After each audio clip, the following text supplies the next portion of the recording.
Sir నమస్కారం sir. నమస్తే అండి. సార్ విజయసాయి రెడ్డి వైసీపీ నుంచి బయటకొచ్చి రాజకీయ సన్యాసం తీసుకున్న తర్వాత ఆయన మళ్ళీ అంటే కంప్లీట్‌గా రాజకీయాల్లోకి రారు అని చెప్పేసి ఒక చర్చ జరిగింది. లేదు వస్తారు అని కూడా చర్చ జరుగుతుంది. షర్మిల గారిని కలిసారు. అప్పుడు కాంగ్రెస్‌లో జాయిన్ అయిపోతున్నారేమో అని అన్నారు. ఇప్పుడు కొత్తగా ఏంటంటే సార్ ఆయన బీజేపీలో చేరబోతున్నారు. అందుకే ఎక్కువగా బీజేపీ నేతలతో కలవడం గాని ఇటువంటివన్నీ కూడా చేస్తున్నారని చెప్పేసి ఈ జూన్‌లో జాయిన్ అయిపోతారు. రాజ్యసభ తను ఏదైతే రాజీనామా చేశారో ఆ సీట్ ఉప ఎన్నిక తర్వాతే చేరబోతున్నారంటూ కూడా వార్తలు వినిపిస్తున్నాయి సార్. మరి రాజకీయ సన్యాసం తీసుకున్న విజయసాయి రెడ్డి గారు నిజంగా బీజేపీలోకి చేరబోతున్నారా? బీజేపీలోనే ఎందుకు? మీరేం చెప్తారు సార్? అంటే బీజేపీలో తప్ప ఇంకెక్కడా చేరటానికి అవకాశం లేదు ఎవరైనా సరే. హ్మ్. నదులన్నీ సముద్రంలో కలిసినట్టు హ్మ్. ఈ దేశంలో ఉన్నటువంటి రాజకీయ నాయకులు, రాజకీయ పార్టీలు అన్నీ బీజేపీ తీర్థం తీసుకోక తప్పనటువంటి ఒక విచిత్రమైన పరిస్థితి కల్పించారు. ఓకే. ఆ కల్పనలో భాగంగానే దాదాపుగా ఈ దేశంలో ఉన్నటువంటి అంటే కొన్ని ముస్లిం పార్టీలు కూడా వాళ్ళ కంట్రోల్లో ఉండటం మనం చూసాం ఆల్రెడీ.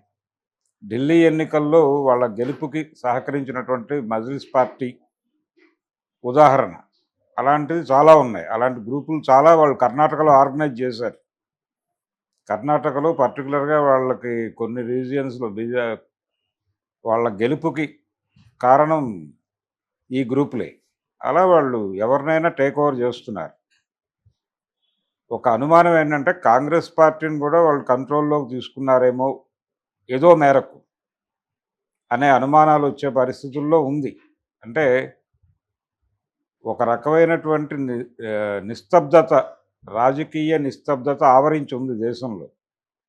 ఈ రాజకీయ నిస్తబ్దత ఆవరించి ఉండటం అంటే ఏ పార్టీకి వ్యతిరేకంగా ఏ మూమెంట్ చేయాలన్నా కానీ భారతీయ జనతా పార్టీ వైపు చూసి భారతీయ జనతా పార్టీ ఎలా ఫీల్ అవుతుంది. అయితే భారతీయ జనతా పార్టీకి వ్యతిరేకంగా కాదు. ఇప్పుడు జగన్మోహన్ రెడ్డి గారు ఉన్నాడు ఏపీలో. ఆయన చంద్రబాబుకు వ్యతిరేకంగా ఏదైనా మహోద్యమం లాంటిది నిర్మించాలన్నా ఆయన బీజేపీ వైపు చూస్తున్నాడు. అట్నుంచి వాళ్ళు అంటే కదులుదామని ఓకే. ఆ పరిస్థితి నడుస్తోంది. అంత కంట్రోల్డ్గా ప్రతిపక్షాలని, అధికార పక్షాలని అన్నిటినీ వాళ్ళ కంట్రోల్లో పెట్టుకుని ఒక తోలుబొమ్మలాట నడిపించే పరిస్థితిలో వాళ్ళు తయారవుతున్నారు. దీనిలో భాగమే ఇప్పుడు విజయసాయి రెడ్డి రాజకీయాల్లో నుంచి వెళ్ళిపోయినా కానీ ఆ మధ్య ఏదో సినిమాలో చిరంజీవి గారి డైలాగ్, నేను రాజకీయాలు వదిలేశాను కానీ రాజకీయాలు నా చుట్టూ తిరుగుతూనే ఉన్నాయి. ఒక రాజకీయ నాయకుడు ఒకసారి ఒక రాజకీయ పార్టీ నుంచి బయటకు వచ్చినప్పటికీ అతనికి ఆ రిలేషన్స్ కొనసాగుతాయి అనివార్యంగా. కొన్ని బ్యాక్లాగ్స్ ఉంటాయి వాళ్ళకు కూడా. ఈ బ్యాక్లాగ్స్తో పాటు క్యారీ ఫార్వర్డ్ చేయాల్సినటువంటి విషయాలు చాలా ఉంటాయి. ఇవి క్యారీ ఫార్వర్డ్ చేయటానికి, ఆ బ్యాక్లాగ్స్ వదిలించుకోవటానికి వాళ్ళు అనివార్యంగా ఎవరో ఒకళ్ళతో ఒక పవర్ సెంటర్తో రిలేషన్లో ఉండాలి. ఆ పవర్ సెంటర్ ఏమిటి? ఇప్పుడు ఆయన ఆల్రెడీ జగన్మోహన్ రెడ్డి నుంచి బయటకు వచ్చాడు. జగన్మోహన్ రెడ్డి నుంచి బయటకు వచ్చాడంటే జగన్మోహన్ రెడ్డిని కంట్రోల్ చేసేటువంటి కెపాసిటీ ఉన్నటువంటి ఒక గ్రూప్తో ఈయన సయోధ్య పెట్టుకోవాలి. అది అయోధ్యగా భావించి లోపలికి వెళ్ళిపోయి కూర్చుంటాడా అనేది అనుమానమే. కానీ ఒక లింక్ కావాలి ఆయనకి సర్వైవల్ కోసమే. ఎవరైనా సర్వైవల్ కోసమే వాళ్ళ దగ్గరికి వెళ్తున్నారు. అంటే ఉనికిని కాపాడుకోవడంతో పాటు కనీసం మనుగడ కొనసాగాలంటే అనివార్యంగా భారతీయ జనతా పార్టీ ట్రైల్ ఎక్కక తప్పని పరిస్థితి ఉంది దేశంలో. ఓకే. ఆ అనివార్యత క్రియేట్ చేశారు వాళ్ళు. అందుకని ఆయన కూడా న్యాచురల్ ప్రాసెస్లోనే భారతీయ జనతా పార్టీ వైపు చూస్తూ ఉండుంటాడు. స్పెక్యులేషన్ ఇది స్పెక్యులేషనే కానీ అధికారిక సమాచారం ఏం కాదు. ఆయన నేరుగా భారతీయ జనతా పార్టీలో సభ్యత్వం తీసుకుని మళ్ళీ రాజ్యసభకి వెళ్తాడు, ఇలాంటివేవో జరుగుతాయని నేనైతే అనుకోను. కాకపోతే ఆయన సయోధ్యతో వెళ్తాడు. ఆ సయోధ్య దేనికోసం అంటే తను ఎవరినైతే కాదనుకుని వచ్చాడో అట్నుంచి ఏ ఇబ్బంది రాకుండా చూసుకోవటానికి, తన్ని తాను సెక్యూర్ చేసుకోవడానికి, తను తాను ప్రొటెక్ట్ చేసుకోవడానికి మేబీ ఆయన చూస్తే బీజేపీ వైపు చూస్తూ ఉండుండొచ్చు. ఆల్రెడీ అంటే షర్మిలని కలిసిన గొడవ వేరు. షర్మిలని ఆయన కాంగ్రెస్ పార్టీలో చేరతాడు అని, కాంగ్రెస్ పార్టీలో చేరటం అనేది ఆంధ్రప్రదేశ్ రాజకీయాల వరకు శుద్ధ దండగ పని. అక్కడ ఆల్రెడీ కొంతమంది ఉన్నారు, వాళ్ళు చాలు. వాళ్ళే ఏం చేయాలో అర్థం కాని పరిస్థితుల్లో కొనసాగుతున్నారు గత్యంతరం లేక.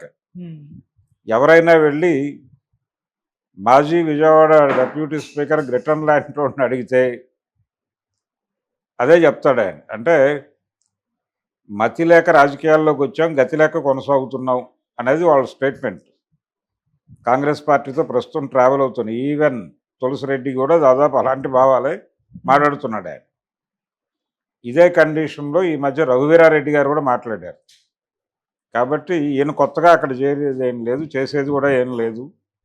గత ఎన్నికల సందర్భంగా ఒక గ్లామర్ వచ్చింది, దానికి ఒక కళ వచ్చింది, చాలామంది అట్రాక్ట్ అయ్యారు, కొంత ఏదో మూమెంట్ కనిపించింది. కానీ ఆ మూమెంట్ని వాళ్ళంతటా వాళ్ళే చంపేశారు. షర్మిల గారు స్వయంగా చంపింది. అంటే చాలామంది ఆస్పిరెంట్స్, చాలా దళిత కుర్రాళ్ళు, ఇలాంటి వాళ్ళు, మైనారిటీ పిల్లలు, వీళ్ళందరూ అంటే ఆల్టర్నేటివ్ రాజకీయాలను భుజానేసుకుని ముందుకెళ్లాలనుకున్న చాలా గ్రూపులు అక్కడ చేరి షర్మిల గారి వైఖరితో విసుగు చెంది వెనక్కి పారిపోయి వచ్చేసారు. అది కండిషన్. కొలనుకొండ శివాజీ గారు కూడా దీంతో అయ్యే వ్యవహారం కాదని చెప్పేసి ఆయన పనేదో ఆయన చేసుకుంటున్నాడు. ఆంధ్రరత్న భవన్తో మనకు సంబంధం లేదు అన్నట్టుగా. సో విజయసాయి రెడ్డి వెళ్ళి ఆయన పక్కన కూర్చోవాలి.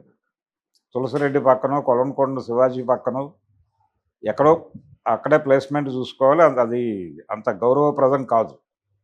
అసలు కాంగ్రెస్ పార్టీనే బీజేపీ రూల్ చేస్తోందేమో, నడిపిస్తోందేమో అనే అనుమానాలు ఉన్న నేపథ్యంలో కాంగ్రెస్ పార్టీతో ఎలా ట్రావెల్ అవుతాడు ఆయన, అది కాదు. కానీ ఆయన షర్మిలతో కొన్ని విషయాలు తేల్చుకోవాలనుకున్నాడు. ఆయన ఉమ్మడి ఆడిటర్ కూడా ఒకప్పుడు, అందుకని కొన్ని క్లారిఫికేషన్స్ ఇవ్వాలి అని అనుకుని ఉండొచ్చు. ఆయన అందరితోనూ మంచిగా ఉండాలి. ఇప్పుడు ఆయన జగన్మోహన్ రెడ్డితో ఉండగా షర్మిలని సీరియస్గా క్రిటిసైజ్ చేశాడు ఇక్కడ ప్రెస్ క్లబ్లోనే ప్రెస్ మీట్ పెట్టి. సో దానికి సంబంధించిన క్లారిఫికేషన్స్ ఇచ్చేసుకుంటే వారి మనసులో వీరి మీద వ్యతిరేకత లేకుండా చూసుకుంటే, ఒకవేళ జగన్మోహన్ రెడ్డిలో ఉన్నా కానీ బయట సానుకూల వాతావరణం ఉంటే బెటర్. అందుకని షర్మిలతో మాట్లాడాడు తప్ప రాజకీయాలు కాదు. వ్యాపార లావాదేవీలు, ఈయన వారికి పనిచేసినప్పుడు ఉన్నటువంటి వ్యవహారాలు, వీళ్ళ మధ్య కుదిరినటువంటి ఎంఓయు అమలు చేయడానికి ఉన్న టెక్నికల్ ప్రాబ్లమ్స్, దాని గురించి మాట్లాడి ఉంటాడు ఆయన. అంతవరకే. వీళ్ళ క్లైమ్స్ని ఆయన తోసిపుచ్చడంలో ఏదైనా రీజన్ ఉందా లేదా, లేదు కొనసాగదలుచుకుంటే ఎలా కొనసాగితే బెటరు, ఇలాంటివేవో చెప్పుంటాడు. చెప్పి నన్ను వదిలిపెట్టేయండి, మీరు ఈ డైరెక్షన్లో వెళ్ళండి, మీకు ఏదైనా పని అయితే కావచ్చు అని ఒక అడ్వైస్ కూడా చెప్పుంటాడు. ఎందుకంటే ఆయన చార్టర్డ్ అకౌంటెంట్గా చాలా కేసులు చూసుంటాడు కాబట్టి ఈ లావాదేవీలకు సంబంధించి. అలా అదొక గొడవ. అది పక్కన పెట్టేస్తే విజయసాయి రెడ్డి నేరుగా బీజేపీలో లేకపోతే తెలుగుదేశంలో చేరతాడని కూడా స్పెక్యులేషన్ ఉంది. ఆయన తెలుగుదేశంలోనూ జనసేన పవన్ కళ్యాణ్తో ఫ్రెండ్షిప్ ఉందని మాట్లాడాడు ఆయన. పవన్ కళ్యాణ్ నేను రోజు కలిసేవాళ్ళం మెడ్రాసులో ఉండగా, ఇవన్నీ మాట్లాడాడు. ఆయనంత మాత్రాన్ని జనసేనలో చేరతాడు అని కూడా అనుకోవడానికి లేదు. ఆయన ఎవరి దగ్గర చేరడు, అయిపోయింది. పొలిటికల్ కెరియర్ని క్లోజ్ చేసుకునే ఆయన ప్రస్తుతం తన ప్రొఫెషను, అలాగే తను ఎవరికైనా సహాయపడితే తద్వారా ఏదైనా ఉపయోగం జరిగితే మంచిది అనుకుంటున్నాడు ఆయన. ఓకే. రెండోది, తన్ని తాను కాపాడుకోవడానికి ఈ సర్కిల్తో ట్రావెల్ అవ్వాలి ఆయన అనివార్యంగా. ఆయన అందుకని ట్రావెల్ అవుతున్నాడు. అందుకనే అందులో భాగంగానే వాళ్ళతో సన్నిహితంగా ఉంటున్నాడు బీజేపీతో. మ్యాక్సిమం అంటే ఒకవేళ చేరే అవకాశం వస్తే అందులోనే చేరాలి, వేరే ఆల్టర్నేటివ్ లేదు అతను. కాంగ్రెస్ ఇవన్నీ రూల్డ్ అవుట్, జనసేనలు, తెలుగుదేశాలు ఇవన్నీ రూల్డ్ అవుట్. చేరటం అంటూ జరిగితే స్ట్రైట్ అవే ఆయన బీజేపీలోనే చేరతాడు. బీజేపీలో ఇప్పుడు చేరతాడని నేను అనుకోవడం లేదు. ప్రస్తుతానికి ఆయన వాళ్ళతో ఒక గుడ్ రిలేషన్ కోరుకుంటున్నాడు. ఆ గుడ్ రిలేషన్ మెయింటైన్ చేయడానికి ఏదన్నా ఆ కష్టాల్లో ఉన్నాడు ఆల్రెడీ.